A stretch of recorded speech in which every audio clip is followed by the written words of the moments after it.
এই viral Pakistani Peshawari beef বা namkeen beef খুবই মজা হয়েছিল, তাই আপনাদের সাথে শেয়ার করলাম। আসসালামু আলাইকুম। এখানে আমি 1.5 কেজি পরিমাণ মাংস নিয়ে নিয়েছি, সাথে একটা নলিও নিয়েছি। কড়াইয়ে দিয়ে দিলাম ঘি দিয়ে মাংসটা রান্না করব। আর একটু তেল ইউজ করলাম, সাথে অল্প পরিমাণ তেল। আর দিয়ে দিলাম আদা কুচিটা খুবই টেস্ট লাগলো খেতে। দিয়ে দিলাম পেঁয়াজ, আদা পেঁয়াজ ভালো করে ভুনা করে দিয়ে দিলাম মাংসগুলি। আর একটু লবণ দিয়ে দিলাম, পরিমাণ মতো লবণ দিয়ে মাংসটা কষিয়ে নেব।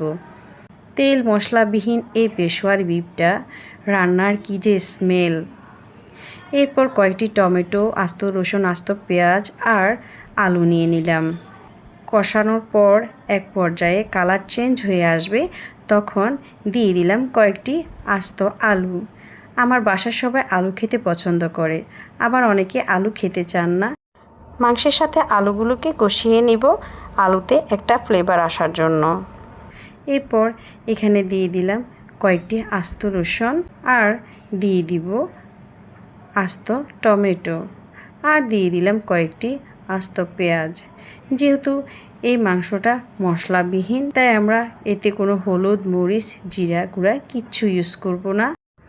দিয়ে দিলাম কাঁচামরিচ আর আস্ত গোলমরিচ, আর দিয়ে দিলাম কয়েক কোয়া রসুন।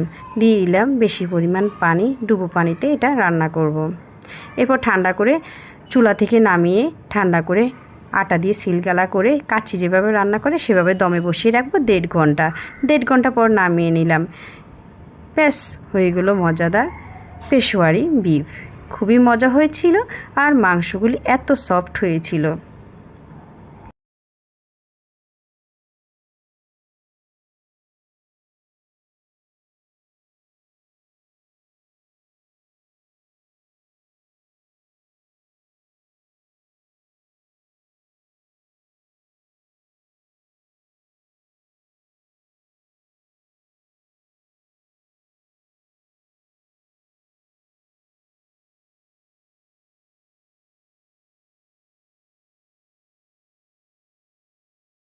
ডুবো তেলে রান্না করব। এরপর চুলা থেকে নামিয়ে ঠান্ডা হয়ে গেলে আটা দিয়ে সিলগালা করে কাঁচি বিরিয়ানির মতো দমে বসিয়ে দিব 1 থেকে 1.5 ঘন্টার জন্য। ব্যাস 1-1.5 ঘন্টা পর হয়ে গেল আমাদের মজাদার পেশোয়ারি বিফ। সেই সফট আর নরম মজাদার।